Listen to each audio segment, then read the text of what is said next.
आज की कहानी है भगवान कृष्ण की प्रिय भक्त कर्माबाई की।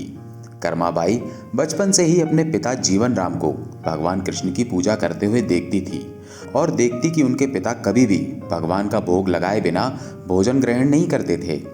जब कर्माबाई 13 साल की थी तब एक दिन जीवन राम को पुष्कर जी स्नान के लिए जाने की इच्छा हुई।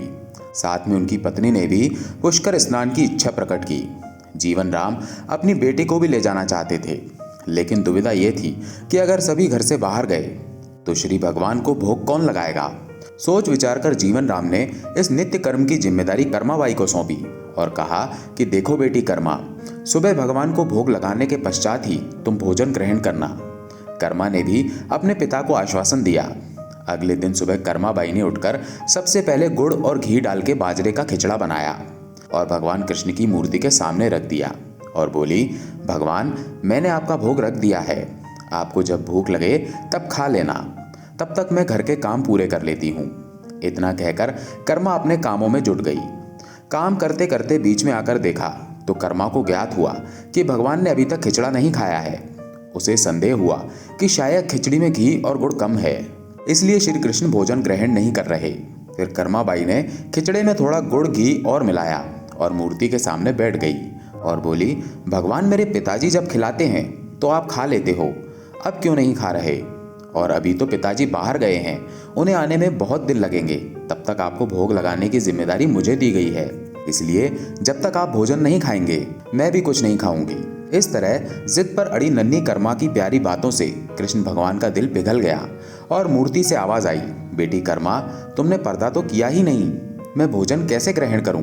कर्माबाई ने मूर्ति के आगे अपनी चुनरी का पर्दा किया और कुछ ही समय में श्री कृष्ण की मूर्ति के सामने रखी खिचड़ी की थाली खाली हो गई।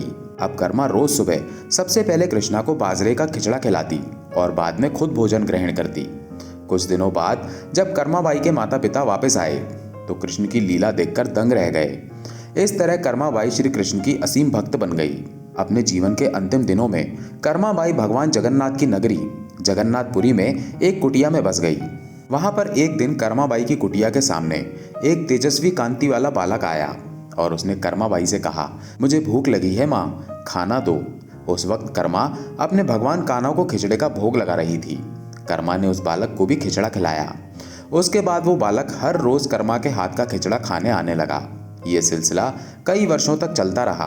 वो बालक कोई और नहीं, स्वयं भगवान जगन्नाथ थे, क्योंकि जिस दिन कर्माबाई का देहांत हुआ उस दिन भगवान जगन्नाथ की मूर्ति की आंखों से आंसू बह रहे थे और उसी रात मंदिर के पुजारी के स्वप्न में जगन्नाथ भगवान आए और अपने दुखी होने का कारण बताया कि उनकी परम प्रिय भक्त कर्माबाई गोलोक सिधार गई है।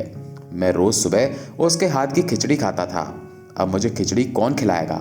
अगले दिन से मंदिर के पुजारियों ने निर्णय लिया, भगवान को रोज बाजरे के खिचड़े का भोग लगेगा और उस भोग को नाम दिया गया कर्माबाई की खिचड़ी।